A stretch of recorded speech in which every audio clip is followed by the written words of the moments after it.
ऐसी कौन सी बात है जो आपके पति ने आपसे कही हो और जो आपको बहुत बुरी लगी हो? मैं तुम्हारे साथ सामूहिक बलात्कार करवाऊंगा। इतने सालों बाद भी उसकी कही ये बात मुझे आज भी परेशान करती है। वह एक मनोरोगी साइकोपैथ था।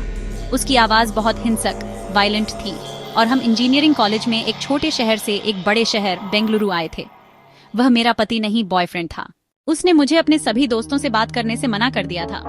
फर्स्ट ईयर में मेरे कई दोस्त थे, लेकिन अब मैं बिल्कुल अकेली हो चुकी थी। जब मैं सलवार कमीज पहनती थी तो वह कहता था कि तुम आंटी या उसकी माँ की तरह लग रही हो। अगर मैं जीन्स और टी शर्ट पहनती थी तो वह मुझे फूड स्लट कहता था।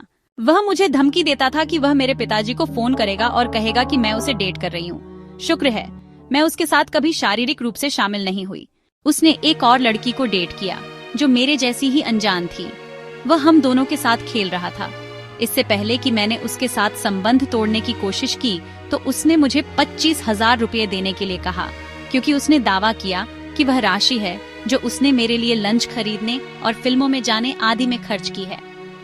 एक छात्र के रूप में यह मेरे लिए बहुत सारा पैसा था। वह अपनी रेड अपाची पर मेरे हॉस्टल के सामने खड़ा रहता था और मुझे फोन करके मुझ पर हिंसक रूप से चिल्लाया करता था। वह धमकी देता था कि वह हॉस्टल में घुस जाएगा और मुझे घसीट कर बाहर निकालेगा, जिसके कारण निश्चित रूप से मुझे शर्मिंदा होना पड़ेगा और रहने के लिए जगह भी खो दूंगी। मैं पढ़ाई में काफी अच्छी थी, वह उस पर भी लड़ता था। मुझे फोन पर बात करने के लिए मजबूर करता था और पढ़ाई भी नहीं करने देता था। उसने मुझसे हमेशा झूठ बोला कि वह एक बहुत अमीर परिवार से हैं और उसकी माँ लंदन में रहती है, क्योंकि उनके पास भारत और लंदन में कई निर्माण व्यवसाय थे। इस पर उसने एक बार कबूल किया कि उसने झूठ बोला था और अब उसे इस पर खेद है। बाद में वह बार बार इसी तरह की कहानियां बनाता था और जिससे मुझे लगने लगा कि उसे मानसिक परेशानी है। वह शारीरिक रूप से भी आकर्षक नहीं था। वह बहुत छोटा था और उसके दांत पीले होंगे और दाढ़ी के बाल उसके दांतों से चिपके हुए होंगे।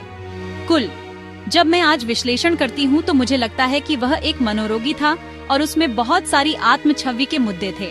शायद इसलिए कि वह बहुत छोटा था, वह गरीब था, वह पढ़ाई आदि में औसत था।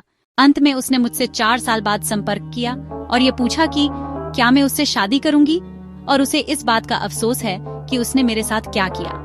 मैंने उसे वह सब कुछ याद दिलाया जो उसने मेरे साथ किया था और शादी के प्रस्ताव से इनकार कर दिया। आज मुझे हर दिन पछतावा होता है कि मुझे अपने लिए खड़े होने की हिम्मत नहीं थी। मैं डर गई थी और खुद को दोषी समझती थी कि मैंने अपने माता पिता के भरोसे छोटे शहर की मानसिकता को तोड़ दिया। आज मुझे लगता है कि जो भी मामला था मुझे अपने माता पिता या दोस्तों के सामने कहना चाहिए था। हो सकता है उन्होंने मेरा समर्थन किया होता। एक बच्ची की माँ के रूप में मैं अपनी बच्ची को एक खुले वातावरण में पालने की कोशिश करूंगी, जहाँ वह मेरे साथ बैठकर कोई भी बात कह सके। कोशिश करूंगी कि 2 साल तक मेरे साथ जो हुआ वह किसी और के साथ न हो। धन्यवाद। उत्तर पसंद आया हो तो आप वोट जरूर करें।